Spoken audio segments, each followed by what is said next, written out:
Hello student, आज हम जो है चौथा चैप्टर फिजिकल केमिस्ट्री का पढ़ेंगे, जिसका नाम है रासायनिक बलगतिकी, केमिकल काइनेटिक्स। रासायनिक बलगतिकी, इसका अर्थ है कि इस पार्ट के अंतर्गत हम रासायनिक अभिक्रियाओं के वेग का अध्ययन करेंगे, जिसको बोलेंगे वेलोसिटी ऑफ केमिकल रिएक्शन या क्रिया की दर, रेट ऑफ केमिकल रिएक्शन। हम देखते हैं कि जैसे दूध का दही में परिवर्तित होना, ये केमिकल चेंज है, रासायनिक परिवर्तन है।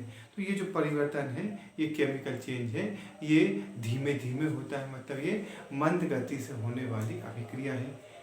लोहे का जंग लगना, ये भी धीमी गति से होने वाली अभिक्रिया है। हम देखते हैं आग का लगना, आग तेजी से लगती है, तो ये क्या है, तेज गति। मतलब कुछ क्रियाएं बहुत मंद होती हैं, कुछ क्रियाएं धीमी होती हैं, और कुछ क्रियाएं जो है इन दोनों के बीच में होती है। तो मतलब रसायन शास्त्र की वह शाखा जिसके अंतर्गत हम रासायनिक अभिक्रियाओं के वेग या रासायनिक अभिक्रियाओं की दर का अध्ययन करते हैं, उसे हम रासायनिक बलगतिकी या केमिकल काइनेटिक्स कहते हैं। रसायन शास्त्र की वह शाखा जिसके अंतर्गत हम रासायनिक अभिक्रियाओं के वेग या रासायनिक अभिक्रियाओं की दर का अध्ययन करते हैं, उसे केमिकल काइनेटिक्स या रासायनिक बलगतिकी कहते हैं। Chemical kinetics is the branch of chemistry which involves the study of rate of chemical reaction or velocity of the chemical reaction। अब क्या, क्रिया की दर। तो जैसे हमने एक रासायनिक क्रिया की ए, ये परिवर्तित होता है बी में। कोई एक पदार्थ ए है जो परिवर्तित हो जाता है बी में, ये हमने लिखा ए और ये बदला है बी में। तो जब बी में परिवर्तित होगा तो इसमें माना कि इसके 10 मोल है, इसके 0 मोल। प्रारंभ में ए के 10 मोल है और बी के 0 मोल है। फिर जब 10 मिनट हुए, ये हो गए 10 मिनट, 10 मिनट में ये रहा 2 मोल और ये हो गए 8 मोल। तो अब इसमें क्या हुआ कि दर क्या होती है कि सांद्रण में परिवर्तन बटे समय। सांद्रण में परिवर्तन बटे समय, मतलब सांद्रता में परिवर्तन बटे समय। तो सांद्रण में कितना परिवर्तन, अब देखो ये दो तरह से कहलाएगा, ए के विलुप्त होने की दर या बी के बनने की दर। दो तरह से दर को व्यक्त करेंगे, ए के विलुप्त होने की दर या बी के बनने की दर। तो ए के विलुप्त होने की दर क्या होगा, तो ए पहले ये हो गया 8 बटा 10 बराबर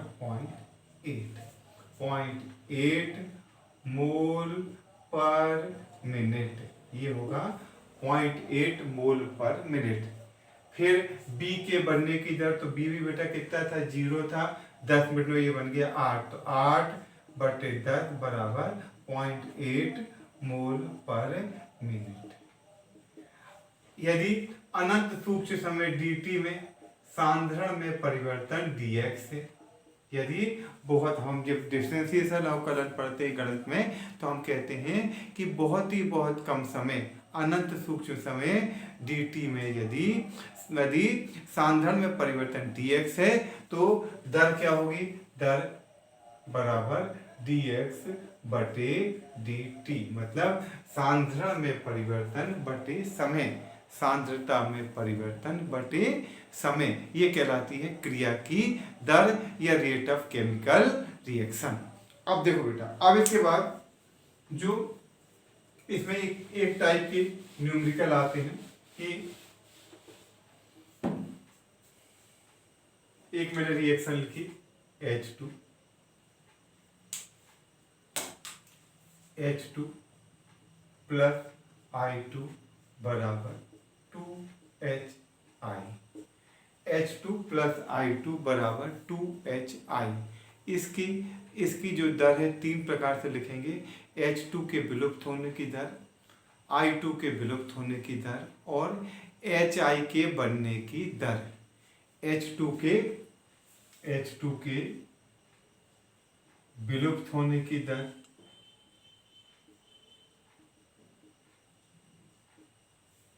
बराबर I2 के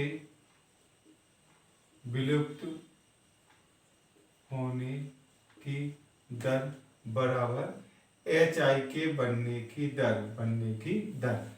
अब इसमें एक बात ध्यान रखना, HI के बनने की दर, यदि इसको तुम तीनों को बराबर करोगे तो बेटा ये रहती है, ये दोनों माइनस रहते हैं क्योंकि ये कम हो रहे हैं, और ये प्लस होता है क्योंकि ये बन रहे हैं। फिर जो यहाँ पर आगे लिखे रहता है वो हो जाता है 1/2।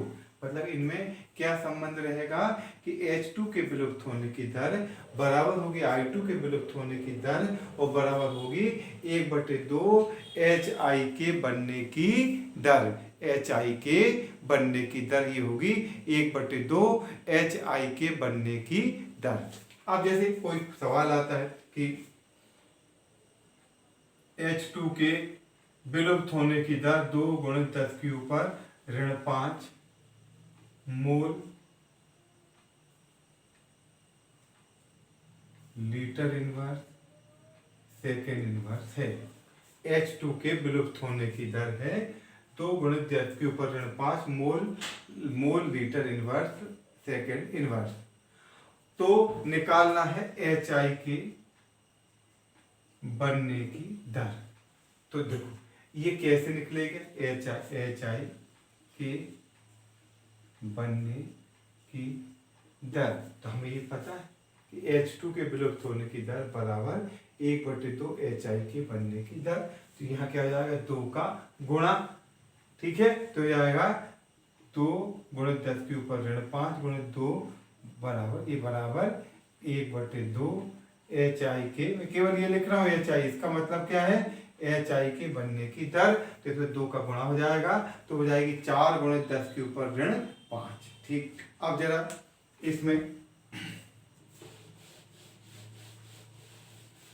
और 1-2 कराता हूं तुमको। N2 + 3H2 बराबर 2NH3।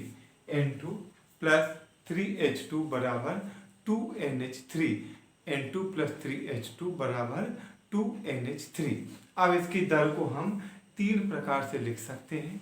N2 के विलुप्त होने की दर, H मतलब इसको संकेत के रूप में लिखेंगे डेल N2 बटे डेल T बराबर डेल H2 बटे डेल T बराबर डेल NH3 बटे डेल T। अब चूंकि ये दोनों विलुप्त हो रहे हैं तो यहाँ इनका साइन लगेगा माइनस, और जब हम ये बराबर कर रहे हैं तो क्या है, जो इसके आगे लिखा है वो इसके बटे में चला जाएगा। बेटा इसके आगे क्या है, 3 है तो जाएगा 1/3, और यहाँ कितना है 2 है तो जाएगा 1/2। अब यदि इस सवाल में यदि हमें कोई इन तीनों में से कोई भी एक चीज दी है तो हम तीनों चीज ज्ञात कर सकते हैं। जैसे दिया है कि N2 के विलुप्त होने की दर, मतलब जो है यदि ये दी है तो इससे H2 के विलुप्त होने की दर भी निकाल सकते हैं, और NH3 के बनने की दर भी ज्ञात हम कर सकते हैं। तीनों को हम इससे कैलकुलेट कर सकते हैं। अब 2Nu + O2 बराबर 2Nu2। 2Nu + O2 बराबर 2Nu2। अब इस क्रिया में हम इसकी दर को 3 प्रकार से व्यक्त कर सकते हैं। इसकी क्रिया की दर 3 प्रकार से अभिव्यक्त की जा सकती है। पहला हो जाएगा डेल NO बटे डेल T। पहला हो जाएगा डेल NO बटा डेल T बराबर डेल O2 बटे डेल T बराबर डेल NO2 बटे डेल T। अब ये दोनों का साइन माइनस, क्योंकि ये विलुप्त हो रहे हैं, इसका साइन प्लस, बराबर करा है इसके आगे 2 लिखा है, इसलिए ब्लैक से बताता हूँ आपको, ये 2 लिखा है, इसलिए ये यहाँ हो जाएगा 1/2। यहाँ कुछ भी नहीं है, यहाँ ये 2 है, इसलिए यहाँ हो जाएगा 1/2, तो हो जाएगा 1/2। तो ये इस तरह से हम ये न्यूमेरिकल कर सकते हैं कि एक की दर दी है तो हम उससे दूसरे की दर को परिकलित कर सकते हैं। अब इसके बाद अगली चीज आई, ये 12th का इंपॉर्टेंट क्वेश्चन है, अभिक्रिया की दर को प्रभावित करने वाले कारक, क्रिया की दर को प्रभावित करने वाले कारक, मतलब वे कारक जो अभिक्रिया की दर को प्रभावित करते हैं, क्रिया की दर को प्रभावित करने वाले कारक। तो पहला होता है, पहला नंबर है क्रिया कारक का सांद्रण। पहला हुआ क्रिया कारक का सांद्रण, मतलब यदि क्रिया कारक का सांद्रण उच्च होता है तो क्रिया की दर अधिक होगी। मतलब जो अभिकारक हैं, जैसे कोई भी क्रिया ली अपन ने N2 + 3H2 = 2NH2, तो N2 + H2 = 2NH3, तो यदि N नाइट्रोजन और हाइड्रोजन का सांद्रण अधिक होगा तो क्रिया की दर अधिक होगी। मतलब अभिकारक का सांद्रण अधिक होने पर क्रिया की दर भी अधिक होती है। यदि अभिकारक का सांद्रण उच्च होगा तो क्रिया की दर भी उच्च होगी। मतलब अभिक्रिया की दर अभिकारक की सांद्रता के पर निर्भर करती है। अभिकारकों का सांद्रण अधिक होने पर या क्रिया कारकों का सांद्रण अधिक होने पर क्रिया की दर भी अधिक होती है। ये हो गया अब क्रिया कारक का सांद्रण। दूसरा, ताप। तो ताप बढ़ाने पर सामान्यतः क्रिया की दर बढ़ जाती है। जैसे हम देखते हैं कि गर्मी में दही जल्दी जमता है और ठंड में दही देर से जमता है। मतलब ताप बढ़ाने पर क्रिया की दर में वृद्धि होती है। सामान्यतः 10 डिग्री सेल्सियस तापमान बढ़ाने पर अभिक्रिया की दर 2 गुनी से 3 गुनी तक हो जाती है। सामान्यतः 10 डिग्री सेल्सियस तापमान में वृद्धि करने पर क्रिया की दर 2 गुनी से 3 गुनी तक हो जाती है। मतलब यदि अभिक्रिया का ताप 10 डिग्री सेल्सियस बढ़ाया जावे, यदि अभिक्रिया का ताप 10 डिग्री सेल्सियस बढ़ाया जाता है तो क्रिया की दर 2 गुनी से 3 गुनी तक बढ़ जाती है। मतलब 2 गुनी से 3 गुनी तक। तो पहला हो गया क्रिया कारक का सांद्रण। तो क्रिया कारक का सांद्रण जब अधिक होता है तो क्रिया की दर अधिक होती है। क्रिया कारक का जब सांद्रण अधिक होता है तो क्रिया की दर अधिक होती है। तापमान बढ़ाने पर क्रिया की दर में वृद्धि होती है। सामान्यतः 10 डिग्री सेल्सियस तापमान बढ़ाने पर क्रिया की दर 2 गुनी से 3 गुना तक हो जाती है। जो रेट ऑफ रिएक्शन है ये बढ़ती है 2 टाइम्स to 3 टाइम्स। अब तीसरा हुआ दाब। दाब का प्रभाव। तो जो दाब का प्रभाव है ये केवल गैसीय अभिक्रियाओं पर पड़ता है। जिसमें ठोस और द्रव अभिकारक होते हैं उन पर दाब का कोई प्रभाव नहीं पड़ता। अभिक्रिया पर मतलब जो दाब गैसीय अभिक्रियाओं पर ही दाब का प्रभाव पड़ता है। मतलब जो दाब का प्रभाव है ये केवल गैसीय अभिक्रियाओं पर ही लागू होता है। ठोस और विलयन में होने वाली क्रियाओं पर यह लागू नहीं होता है। चौथा उत्प्रेरक। चौथा हो गया उत्प्रेरक। उत्प्रेरक की उपस्थिति में क्रिया की दर में वृद्धि होती है। उत्प्रेरक यदि उपस्थित होते हैं तो क्रिया की दर बढ़ जाती है। उत्प्रेरक की उपस्थिति में क्रिया की दर में वृद्धि होती है, मतलब क्रिया की दर बढ़ जाती है। फिर हुआ पांचवा, फिर हो गया उत्प्रेरक हो गया। पांचवा विकिरण।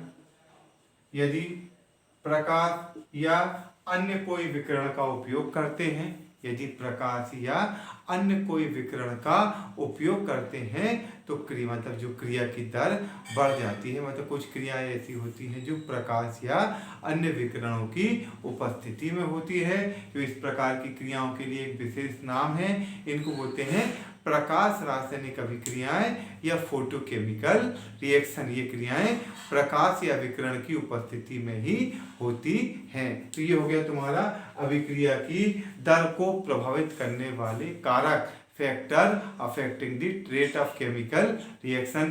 पहला हो गया सांद्रण, दूसरा हो गया ताप, तीसरा हो गया दाब, चौथा हो गया उत्प्रेरक और पांचवा हो गया विकिरण। तो ये हो गया अभिक्रिया की दर को प्रभावित करने वाले कारक।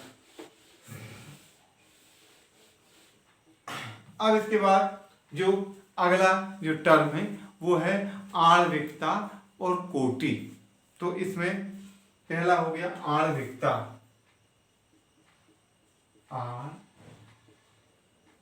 आणविकता या अणु संख्यता या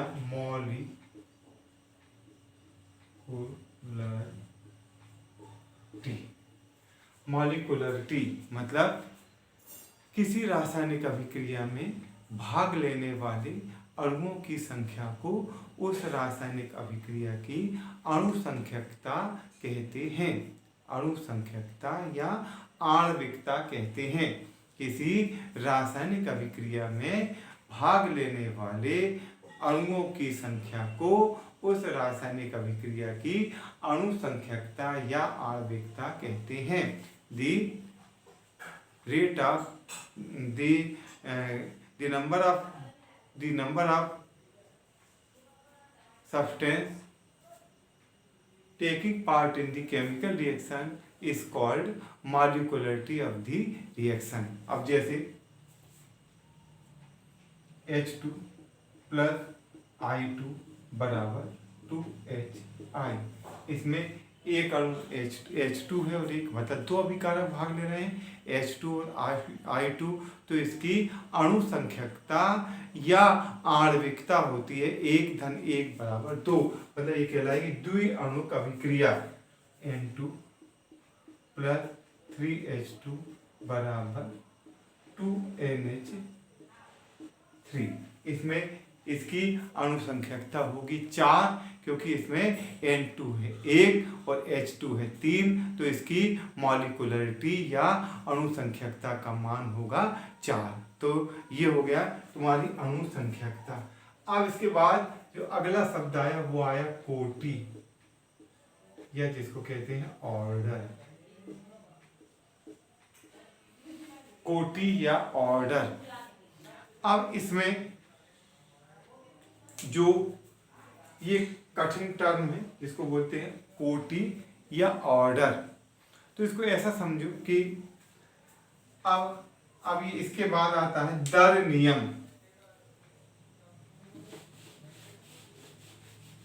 इसके बाद आता है दर नियम। जैसे हमने कहा कि A + B = उत्पाद। एक हमने काल्पनिक क्रिया ली कि A + B = उत्पाद, A + B = प्रोडक्ट। अब इसमें इसकी अणु संख्यकता होगी 1 - 1 = 2। ठीक। अब दर नियम। अब दर नियम मतलब क्या होता है कि हम ये देखते हैं कि दर किस प्रकार पर प्रभावित होती है। तो हमने देखा कि दर वह A पर तो निर्भर करती है पर B पर निर्भर नहीं करती। तो अब मतलब क्या हुआ, इसको छोड़ दो। क्रिया की दर केवल A की सांद्रता पर निर्भर करती है, B की सांद्रता पर निर्भर नहीं करती है। तो इसकी दर नियम क्या वह कहलाएगा, दर समानुपाती A के ऊपर 1 की घात और B के ऊपर 0 की घात। तो अब ये जो है ये कहलाएगी दर नियम अभिव्यक्ति। मतलब ये क्या कहता है कि जो क्रिया की दर A की सांद्रण बढ़ाने पर तो बढ़ेगी, पर B का सांद्रण बढ़ाने पर इसमें कोई परिवर्तन नहीं होगा। मतलब जैसे ऐसा समझ लो कि दो मजदूर हैं A और B। अब हमें कोई काम कराना है तो हम देखेंगे कि यदि हमें काम की दर तेज चाहिए, जैसे हमें कोई पुताई कराना है तो यदि हम ज़्यादा मजदूर रखेंगे तो पुताई की दर बढ़ जाएगी। मतलब जो है जल्दी पुताई हो जाएगी, उसकी दर बढ़ जाएगी। जैसे परंतु यदि हमने जो मजदूर लाए वो कामचोर है, कुछ भी नहीं करता है, तो क्या होगा, दो मजदूर है A और B, पर हम देख क्या रहे हैं कि एक कामचोर है B, ये कि इससे दर में कोई परिवर्तन नहीं होता।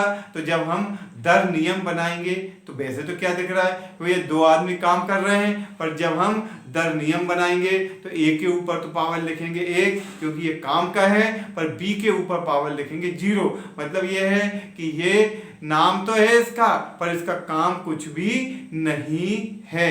मतलब ये जो है रासायनिक क्रिया की दर में कोई प्रभाव नहीं डालता है। तो दर A के ऊपर 1 और B के ऊपर 0। तो अब आया अभिक्रिया की कोटि या आर्डर। तो क्या परिभाषा है, दर नियम समीकरण में अभिकारकों की सांद्रताओं के घातों के योग को, दर नियम समीकरण में अभिकारकों की सांद्रताओं के घातों के योग को अभिक्रिया की कोटि कहते हैं। दर नियम समीकरण में अभिकारकों की सांद्रताओं के घातों के योग को, दर नियम समीकरण में अभिकारकों की सांद्रताओं के घातों के योग को अभिक्रिया की कोटि या ऑर्डर ऑफ रिएक्शन कहते हैं। मतलब इसकी कोटि क्या होगी, दर समीकरण में अब एक अभिकारक A के ऊपर 1 की घात है और B के ऊपर 0 की घात है, तो घात का योग क्या होगा, 1 धन 0 बराबर होगा 1। मतलब इस क्रिया की अणु संख्यकता तो 2 है, पर इसकी कोटि 1 होती है।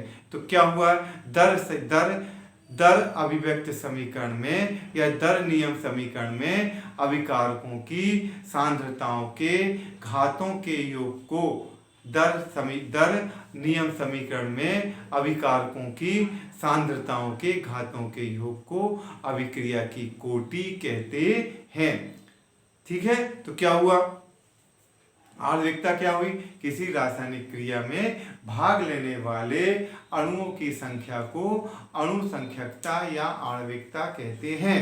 और कोटि क्या हुई, दर नियम समीकरण में अभिकारकों की सांद्रताओं के घातों के योग को अभिक्रिया की कोटि कहते हैं। ये हुआ अभिक्रिया की अणु संख्यकता या आणविकता, वही हो गई अभिक्रिया की कोटि या ऑर्डर ऑफ द रिएक्शन। ठीक है बेटा, ओके, थैंक यू।